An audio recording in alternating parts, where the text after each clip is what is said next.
Or you can get to bed.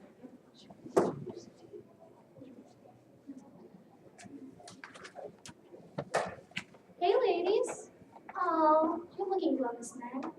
I've got chocolate. What's wrong? The job of a fourth grade teacher is so frustrating.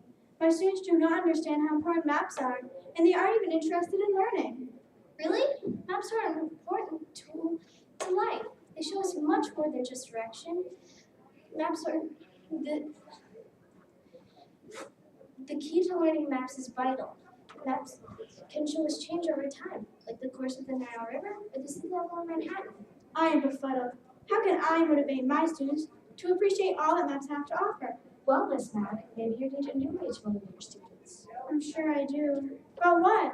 Well, at ascd.org, I read that the 4 key elements to learning are choice, flexibility, motivation, and practice. Hey, I watched a lecture on Catawba Valley College, and they said that we're born with 100 billion neurons that are brain cells.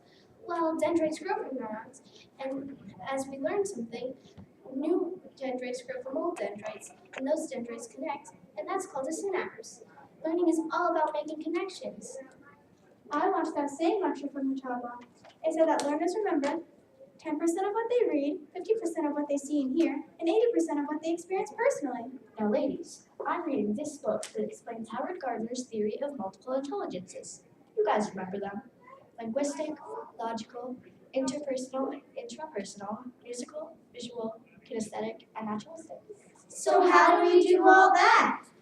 Never fear, the map men are here. We heard you have a problem regarding maps and some disinterested students. We are here to help. Our mission to assist these lovely teachers in motivating their students to want to learn.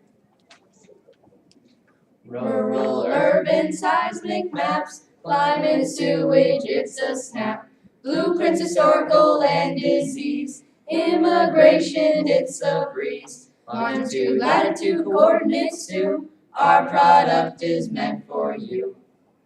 It's an all-day workshop called at Merriman. Okay, Matt Fed, but we use the Common Core here at our school. Will your product still fit our needs? Sure, it's a game like you've never seen before. It's true. Our game is played on the biggest game board you've ever imagined. Our game board is your school. Really? Tell us more. Our all-day map merriment is designed for fourth graders. It teaches them maps, map making, history, coordinates, the whole enchilada. But before we bring our game to your school, we're going to need a blueprint of your building. That's interesting and all, but how is it played? Well, groups of students will be given a map of your school and 1 clue card. This clue card will direct them to one of 8 stations in your building, where they'll need to complete a map-related challenge. Each of the 8 stations will have challenges focused on maps through one of Gardner's multiple intelligences. As they complete the challenges, they will earn points and a clue card to the next station. Our students might like this. Can you give us some ideas of the challenges? Sure, a bodily kinesthetic challenge might ask students to organize some props and create a skit about Moses Greenleaf, Maine's first map maker. And a logical or mathematical challenge might ask students to solve math problems to receive coordinate sets which will lead them to famous Maine landmarks. A musical challenge might be to have students pick a map-related term that they explain through an original song. See, by playing our game, kids learn about coordinates, history, and their home state. An additional bonus for Maine residents is that they'll learn to appreciate all that Maine has to offer. And it may reduce the brain drain. Remember, kid, We're the map men, and we will customize our game to fit your geographical area. Great idea, Buckfield. Here's our blueprints. How long until you can have our game of map merriment ready? Chocolate, anyone? Thank you. Thank you. Very nice. Very nice. So, how did you come up with this idea? We started we knew we wanted something that we could learn that everyone needed to, but they didn't. So we started with maps, and we thought of a game board, but we wanted to find a better way that's not already used. So we decided that we would incorporate the entire building. Have you guys tried out any of your challenges to see how they work? No, but we hope to. Okay. Yeah, in the next week or two, we're going to try with our elementary students, 4th grade. So what, did you look into the question of, with our phones and GPS, what the difference is for That- kids between that? That is a good point. I think a lot of times people prefer to use GPS because they can listen to where they need to go, 2 miles down and turn left. Right. But I think reading maps is really important so that way, I think it's really important if if you're stranded somewhere and you don't know where to go. It's really important to be able to go. And a GPS isn't reading a map, it's just looking at it. Exactly. Are any of you in scouting? I am. Okay. So I assume they're teaching you how to read maps. Yes. What do you think is one of the hardest things about reading a map for the age group that you're trying to target?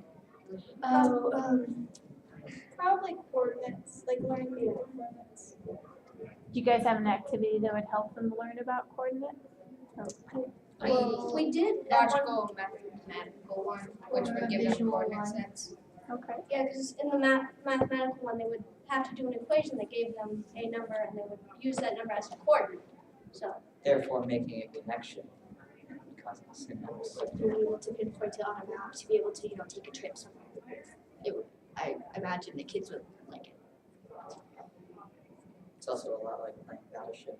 Which is another connection. There you go. That's a good connection. Kids still play Battleship. That's good. some do at least. Yeah. Okay. Okay, so now have you shared this with anybody? Yes, we have.